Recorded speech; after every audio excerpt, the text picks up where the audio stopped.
오늘 조기적으로 했습니다. 이번 대선에서 제 역할은 여기까지입니다. 일개 시민으로 남았으면 합니다.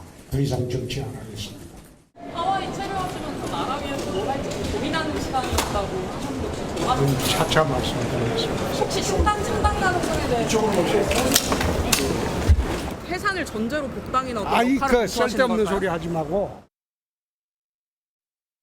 오늘은 이런 얘기를 썼습니다. 정치가 아무리 혐오스러워도 우리는 정치를 떠나서 살 수 없다. 주어는 우리로 돼 있는데 본인을 얘기하는 것 같기도 하고요. 실제로 좀 물밑에서 홍 전 시장이 좀 움직이는 게 있습니까? 홍 시장님이 지난 국민의힘 경선에서 패한 이유는 의원들 우군이 없었습니다. 예. 이게 그 전 경선도 그랬고 이번 경선도 그랬고 원내 우군이 없어서 이게 경선에서 사실 졌습니다. 이게 홍 시장님이 대구시장 가시면은 굉장히 당원 투표에서 압도적으로 좀 그 지지세가 얻을 거라고 생각해서 대구시장 갔는데 결국에는 원내 우군 확보에 실패했습니다. 그것을 지금 본다면 홍 시장께서 돌아오셔도 별로 자리는 별로 많지 않을 것이다. 지금 뭐 이미 졸업하셨다고 해놓고 지금 다시 돌아온다고 하면 이거 졸업했는데 그 말이 안 맞는 것이죠. 뭐 이런 말은 되겠죠. 아니, 졸업식을 안 지켜줘서 다시 졸업 못하고 다시 그냥 돌아올래 이렇게 하면 모르겠지만 뭐 졸업식이란 게 있습니까? 정치인이. 그렇기 때문에 그게 없기 때문에 지금 돌아오시고 싶은 것은 이게 제 정치인들 은퇴 이후에 다시 자꾸 돌아오려는 분들이 보면요. 이게 전화가 오진 않습니다. 이게 정치인 막상 은퇴를 하면. 그래서 전화가 하루에 정치인들이 한 500통에서 1000통씩 오는데 그렇게 많이 와요? 많이 옵니다. 이 문자하고 카톡하고 그렇게 많이 오다가 이게 한 통도 안 오면 이게 살 수가 없습니다. 그렇기 때문에 거의 정신적 공황 상태가 옵니다. 그렇기 때문에 정치의 은퇴가 그만큼 어렵습니다. 그것을 사실 극복하기 어렵습니다. 그렇기 때문에 다시 돌아오시는 것 같은데 돌아오셔도 사실 자리가 많지는 않습니다. 이번에는. 왜냐하면 졸업하신다고 선언을 해결했고 그리고 돌아올 명분이 별로 없습니다. 그렇기 때문에 우리 홍 시장님 이번에 사실 정계 은퇴 번복은 조금 어렵지 않나. 굉장히 뭐 저는 아는 분이라서 좀 돌아오시면 좋겠기도 하겠습니다만은 여론이 그렇게 호의적으로 받아들이기 어렵지 않나. 조금 이번에는 실패할 확률이 높다. 이렇게 저는 예견하고 있습니다. 명분과 자리가 없다고 얘기하셨는데 이승우 부위원장이 보시기에는 때, 시기도 지금 좀 애매한 상황이잖아요. 이미 전당대회에는 지금 출마할 가능성이 좀 낮아 보이고. 그렇죠. 탈당했는데 출마할 수가 없죠. 복당을 안 받아주면 되는 거니까요. 그리고 또 국민의힘이 지금 그렇게 분열돼 있다라고 보진 않아요. 민주당에 비해서 지지율은 많이 떨어지고 있습니다만 오히려 친윤들이 지금도 공고히 하고 있거든요. 그런 측면에서 홍준표 전 대구시장이 움직일 공간은 별로 없죠. 그럼에도 불구하고 국민의힘이 이제 못하고 있으니까 뭔가 쓴소리를 했을 때 이게 굉장히 언론의 주목을 받을 수 있고 그래서 자신의 정치적 역량을 어느 정도 유지할 수 있지 않겠습니까? 이분은 아마도 내란 특검 과정에 있어서 국민의힘이 굉장히 흔들렸을 때 어떤 정계 개편이 이루어진다라고 한다면 그 과정에 있어서 어떤 역할을 할 수 있지 않을까라고 하는 어떤 막연한 기대감은 가지고 있을 것 같은데요. 말 그대로 시기가 또 자신을 불러줘야 되지 않겠습니까? 그런 기회가 오지 않는다라고 한다면 본인이 했던 말처럼 그 은퇴가 계속되지 않을까 싶습니다. 알겠습니다. 또 한 명 이제 한동훈 전 대표의 행보도 계속적으로 언론이 주시하고 있는데 친윤계 장해찬 전 최고위원 친윤 일부에서는 인천 계양을로 나가라라는 얘기를 했다는데 그 얘기 듣고 한번 살펴보겠습니다. 한동훈 전 대표가 항상 자기가 이재명 대통령과 잘 싸운다. 그리고 수도권 중도 민심이 자기한테 있다고 했는데 한 번도 입증한 적은 없거든요. 그러면 이재명 대통령이 자리를 비운 그 지역구에서 후계자와 싸우는 모습을 통해 진짜 중도와 수도권에서 먹히는지 선거로 한번 증명해야 되는 거 아니겠습니까? 한동훈 전 대표가 겁을 내고 피한다면 너무나 비겁한 일이 아닐까 싶고요. 계약 나가면 제가 당분간 그만 놀리겠습니다.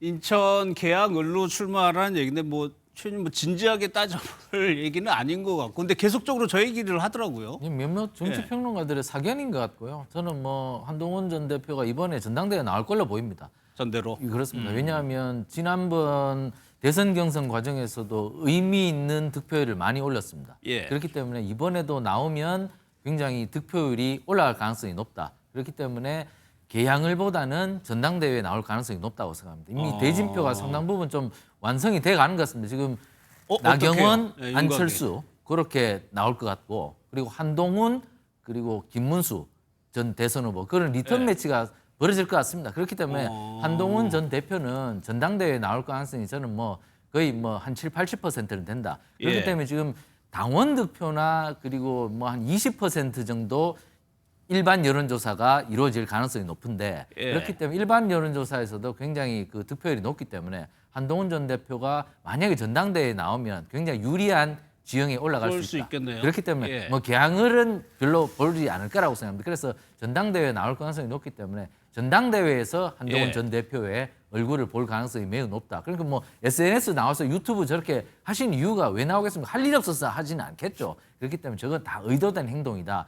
예. 뭐 과자를 먹는다든지 뭐 강아지를 데리고 나오고 다 의도된 행동이기 때문에 저 의도대로 조만간 결심을 할 것이다. 이렇게 예. 봅니다. 그럼 최 의원님 예상대로 그 4명이 나오게 된다면 그게 2차 경선이었나요? 1차 경선 그 멤버 그대로 해가지고 달라진 건 대선 전후밖에 없는 그렇습니다. 거잖아요. 리턴 매치인데 거기서 나경원 전 대표만 그냥 홍준표 시장에서 바뀐 거죠. 예. 그렇기 때문에 리턴 매치가 벌어진다면 저는 여러 가지 젊은 이미지라든가 그런 측면에서 한동훈 전 대표가 유리하긴 한데 그러나 한동훈 전 대표도 이준석 개헌신당 전 대선 후보처럼 비호감 이미지가 상당히 크거든요. 예. 그렇기 때문에 그런 변수가 있다면 한동훈 전 대표도 낙마할 가능성은 사실 있긴 있습니다. 예. 하지만 선거 전략을 어떻게 들고 나오느냐 여기에 달려 있겠죠. 거기에서 여론을 얼마나 움직이냐에 따라서 당락이 결정될 것인데 일단 저는 리턴 매치가 벌어질 가능성이 매우 높아졌다. 곧 8월 말쯤에 전당대회가 있어서 8월 말로? 그 4분 정도가 경합하지 않을까 이렇게 예상합니다. 8월 말이라고 하면 조금 시간은 있는 거죠. 현재 상황. 이승훈 부위원 좀 어떻게 생각하세요?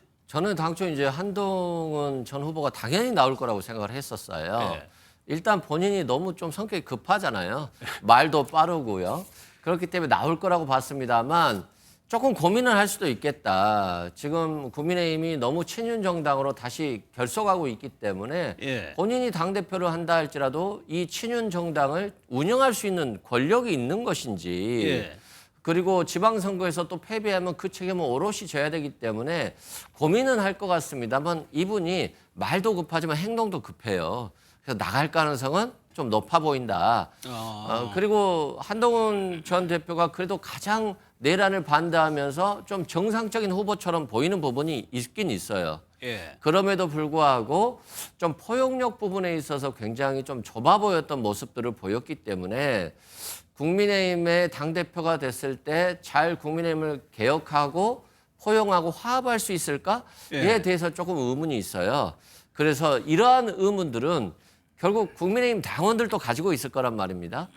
한동훈 전 대표가 나온다라고 한다면 국민의힘 당원들이 가지고 있는 이런 의문점에 대해서 좀 해소할 수 있는 방안을 가지고 나온다면 예. 상당히 유력한 대표 후보가 되지 않지 않을까 싶습니다. 관련해서요. 김용태 비대위원장이 오늘 퇴임을 하는 날입니다. 퇴임을 하면서 친윤 구주류 얘기를 했는데 어떤 얘기를 했는지 한번 들어보겠습니다.